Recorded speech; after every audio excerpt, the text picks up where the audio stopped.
ಎಂದು ರಾಜಗುರು ಹೇಳಿದ ತಕ್ಷಣ ದಶರಥ ಸೂರ್ಯ ಒಂದೇ ಸಮನೆ ಆಶ್ಚರ್ಯದಿಂದ ಕಣ್ಣನ್ನ ಬಿಡ್ತಾನೆ. ಆದ್ರೆ ಎಷ್ಟೇ ಒಳ್ಳೆಯವರಾದ್ರೂ ಯಾವುದೋ ಒಂದು ಸಮಯದಲ್ಲಿ ಮನಸ್ಸು ಚಂಚಲವಾಗುತ್ತೆ. ಅಂಥದ್ರಲ್ಲಿ ದಶರಥ ಸೂರ್ಯ ಕೂಡ ಯಾವ ಲೆಕ್ಕ.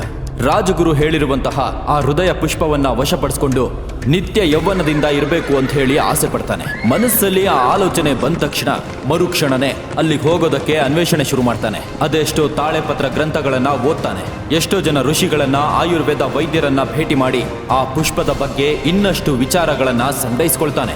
ಅಂದ್ಕೊಂಡ ಹಾಗೆ ಪ್ರಯಾಣದ ಸಮಯ ಸಮೀಪ ಬರುತ್ತೆ. ತನ್ನ ಮಂತ್ರಿಗಳಿಗಾಗ್ಲಿ ಕುಟುಂಬದವರಿಗಾಗ್ಲಿ ಏನು ಹೇಳದೆ ಒಂಟಿಯಾಗಿ ಅಲ್ಲಿಗೆ ತೆರಳುತ್ತಾನೆ. ಧರ್ಮಪುರಿಯ ಉತ್ತರ ಸರಹದ್ದನ್ನ ದಾಟಿ ಸ್ವಲ್ಪ ದೂರ ಹೋದ ನಂತರ ಚೂಪಾದ ಹಿಮ ಬೆಟ್ಟಗಳು ಕಾಣಿಸ್ತವೆ.